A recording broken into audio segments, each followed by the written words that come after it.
And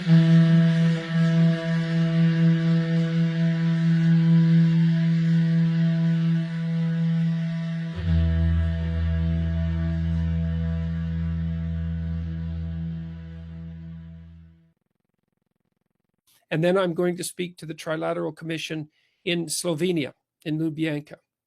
How big is it? How many people physically belong to the Trilateral Commission? When we first started it, and let me repeat again so the viewers will know what we're talking about, it's an American, North American, Western European, Japanese organization to promote closer contacts between these three regions of the world, and the Commission is composed of private citizens, not government officials, who are leaders in the different sectors of society. For a while now, some of us who have been paying attention have noticed that Peterson is beyond a shadow of a doubt, a globalist shill with a blatantly anti-white agenda. People in Europe who are turning to a regressive nationalism as an alternative to the current state of chaos. I mean, he worked at the United Nations for 3 years, drafting Marxist one-world government white papers. He worked for a guy named Jim Balsillie, who was the former CEO of Research in Motion, the Canadian company that invented the BlackBerry, and Jim Balsillie is literally George Soros' protege.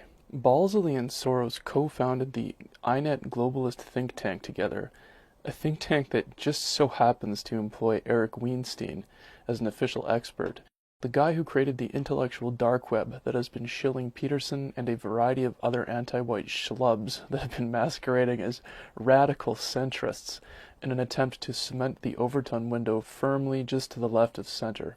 So Peterson, of course, doesn't deny that he worked at the UN. He's quite proud of the fact that he worked there.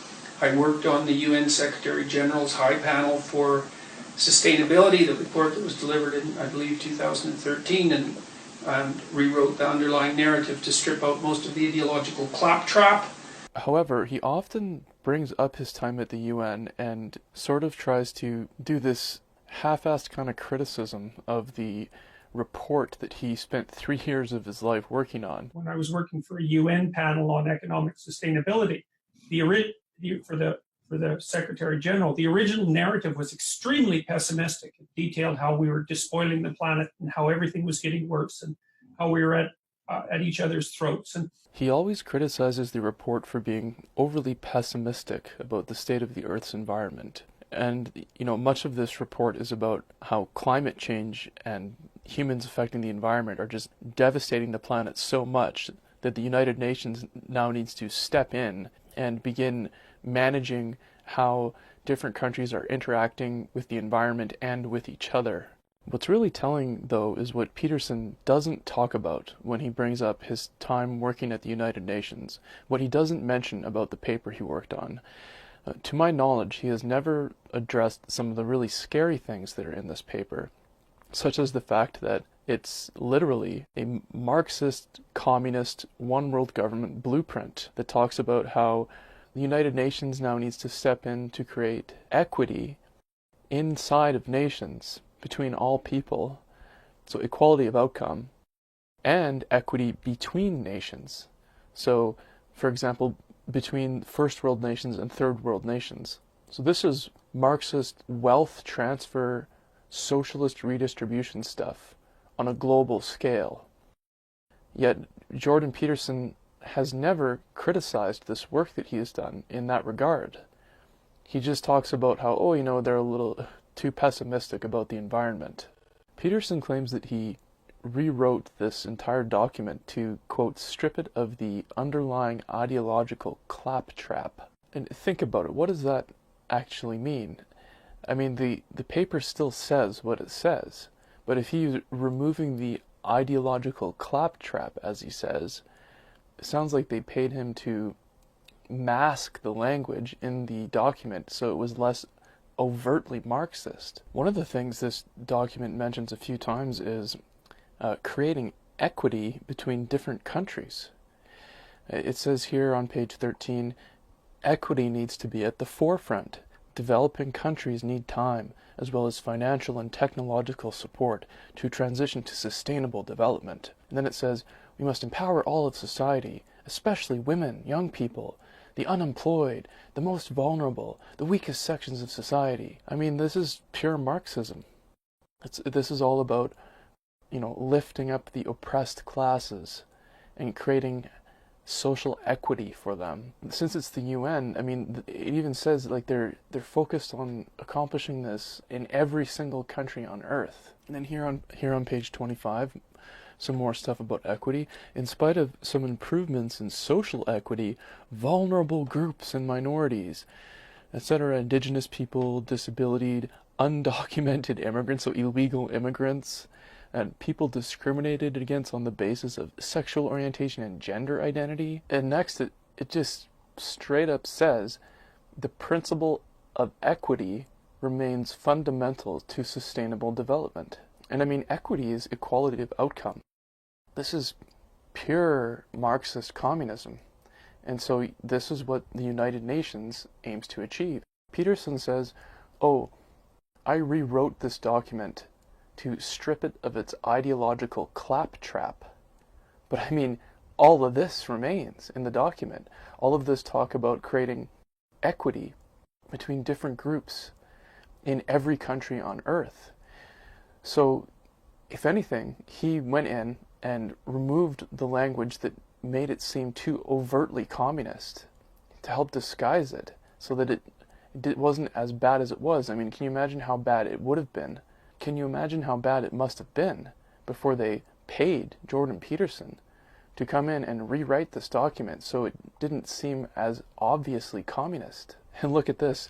It starts talking about social equity and carbon prices. It says, so on page 51, it says, social equity is a key element of the scheme which provides support to low-income households to assist with the impact of the carbon price. So here they're actually using climate change as justification for socialist redistribution of wealth from the wealthier people in society to the low-income people in society, such as the illegal immigrants that they already mentioned earlier in the document as being in need of this. Here's where things start getting really scary on page 68. It says equity, both between and within countries, is central to sustainable development. What does it mean to create equality of outcome between countries? Well, what this is saying is they want to transfer wealth between countries,